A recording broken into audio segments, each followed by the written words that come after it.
El conductismo, 1892-1956, nuevas direcciones de la psicología animal, empleaban métodos anecdóticos para recopilar, interpretar, debatir y defender desde sus orígenes, especialmente los psicólogos estadounidenses. De la anécdota al experimento, llevó un incremento en las actividades que se llevaban a cabo. Analizaban la conducta de las especies, desde protozoos hasta simios. Los experimentos naturales fueron reemplazados por los experimentos de riguroso. El objetivo era producir una ciencia natural. Thorndike desarrolló la caja problema con gatos dentro para descubrir si los animales usaban la mente, pensaban o razonaban. Propuso dos leyes de la conducta humana y animal, la primera ley del efecto y la segunda ley del ejercicio. Neurociencia de Pavlov. Descubrió el condicionamiento clásico. Contribuyó a la psicología con métodos importantes que se convirtieron en pilares experimentales del conductismo. Pavlov intentó sustituir la psicología por fisiología. El problema de la mente animal nos tienta más allá de los límites de la introspección. Yorkos propuso dos categorías. En primer lugar, los criterios estructurales y en segundo, los criterios funcionales. Descartar la conciencia se había convertido sucesivamente en una respuesta motora, una relación y una función. No podría distinguirse con claridad de la conducta. El ascenso del conductismo. El manifiesto conductista. Watson repudió lo que la psicología había sido hasta el momento. No había diferencia entre el estructuralismo y el funcionalismo. Ambas empleaban el método tradicional esoteórico de la introspección. La respuesta inicial. Angel afirmó solidarizarse totalmente con el conductismo y lo reconoció como un avance lógico de su propio énfasis sobre la conducta. La definición del conductismo, 1919-1930. Coe lo definió como una ciencia mecánica que estudia los movimientos mecánicos de los organismos. La edad de oro de la teoría. En 1930 el conductismo se lleva ya bien acentuado como punto de vista dominante en la psicología experimental, en donde el estilo de Watson había triunfado y los psicólogos llamaban conductismo a esta nueva perspectiva, aunque reconocían que el conductismo adoptaba numerosas formas. En donde cabe recalcar que en los años comprendidos entre 1930 y 1950 se denominó la edad de oro de las teorías del aprendizaje más que de la percepción, pensamiento, dinámica de grupos o cualquier otro aspecto.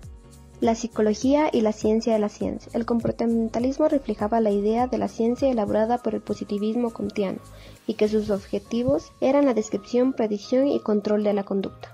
Por una parte, el conductismo propositivo de Edward Chase Tolman explicaba que los actos presentan una organización que puede ser explicada como respuestas del organismo como un todo, mientras que el conductismo mecanista de Clark Leonard Holt decía que el pensamiento, razonamiento y otras facultades cognitivas, incluyendo el aprendizaje, debían entenderse como un proceso de carácter mecánico.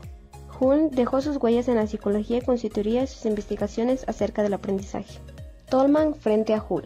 Tolman, con su conductismo propositivo, decía que el propósito y la cognición eran reales, aunque su concepción de esta realidad cambió con el tiempo. Mientras que Hull explicaba que el propósito y la cognición como resultado de procesos mecánicos y no mentales, y que se podían describir mediante ecuaciones lógico-matemáticas. A pesar de ello, ambos querían formular teorías científicas del aprendizaje y la conducta que pudiesen aplicarse al menos a todos los mamíferos, incluyendo con ellos el ser humano. Ya somos todos conductistas. En 1948 se consideraba que el conductismo era un punto de vista muy general que había llegado a ser aceptado por casi todos los psicólogos. El conductismo tras la Edad de Oro. La psicología parece haber entrado en la etapa de desorientación total. Desde el final de la Segunda Guerra Mundial, la psicología ha permanecido en una larga crisis cada vez más intensa. El conductismo formal en peligro. Hull y Tolman no habían sido educados profesionalmente en el positivismo lógico ni en el operacionalismo. Sin embargo, la siguiente generación de psicólogos experimentales sí. Muchos opinaban, como Sigmund Koch, que los debates teóricos de las décadas de 1930 y 1940 habían sido estériles y que no se resolvían los problemas de la psicología del aprendizaje. El conductismo radical. Bruce Frederick Skinner, su conductismo proponía sustituir toda esta tradición intelectual.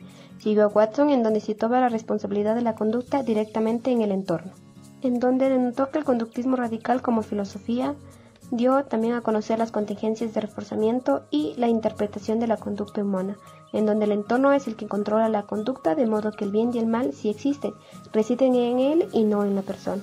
El conductismo informal. Los psicólogos abordaban la cognición desde distintas perspectivas, pero Charles Osgood decía que la mayoría de los conductistas contemporáneos podían caracterizarse como cajas vacías frustradas, en donde los psicólogos interesados en los procesos mentales superiores decían que las personas poseen procesos simbólicos, es decir, la capacidad de representarse el mundo internamente, y que las respuestas humanas eran controladas por la estimulación externa. Y el conductismo filosófico. Surgió de los problemas de la psicología animal y como gesto de rebeldía contra el mentalismo introspectivo, siendo así que los psicólogos conductistas nunca atendieron a un argumento evidente, el cual es la que la gente corriente cree tener procesos mentales y conciencia. Y aquí aparece lo que es el conductismo lógico.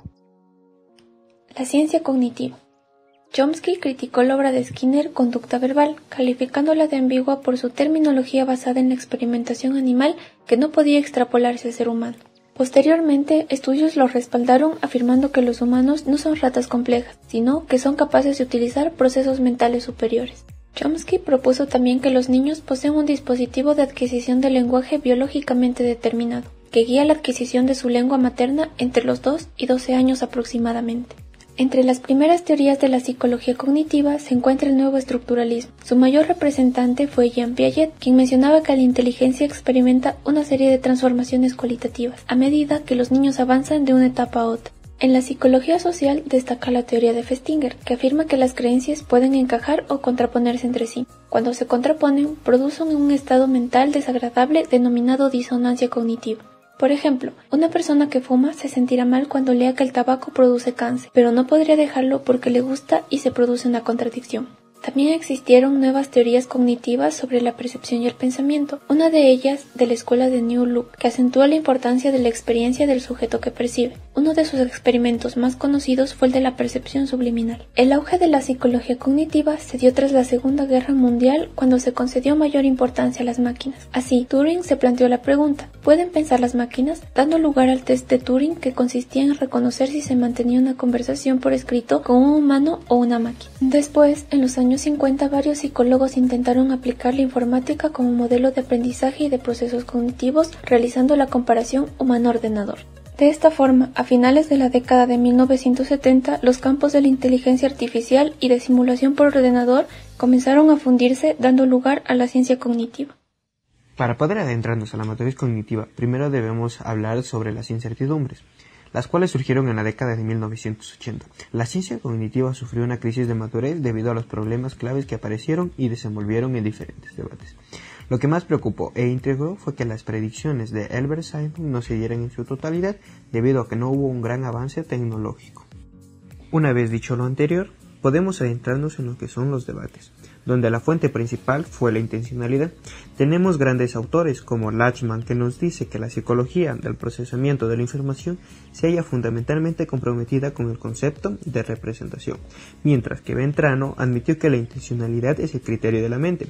Por último tenemos a Tolman, quien nos dice que las representaciones tienen intencionalidad y podemos deducir rasgos propios de las personas que estamos interviniendo.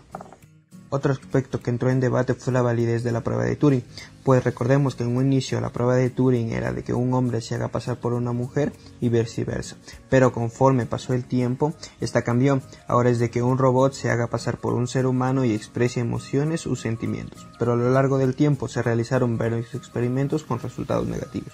En la actualidad un robot aún no puede expresar emociones o sentimientos, por tanto aún no podemos comprobar si esta prueba es válida o no. Las tendencias se dividieron en dos: el nuevo conexionismo y la neurociencia cognitiva. El nuevo conexionismo es un conjunto de enfoques en los ámbitos de la inteligencia artificial, psicología cognitiva, ciencia cognitiva, entre otros, que presentan los fenómenos de la mente y su comportamiento, mientras que la neurociencia cognitiva es un área académica que se ocupa del estudio de los mecanismos biológicos subyacentes a la cognición, con un enfoque específico en los sustratos neuronales de los procesos mentales y sus manifestaciones culturales.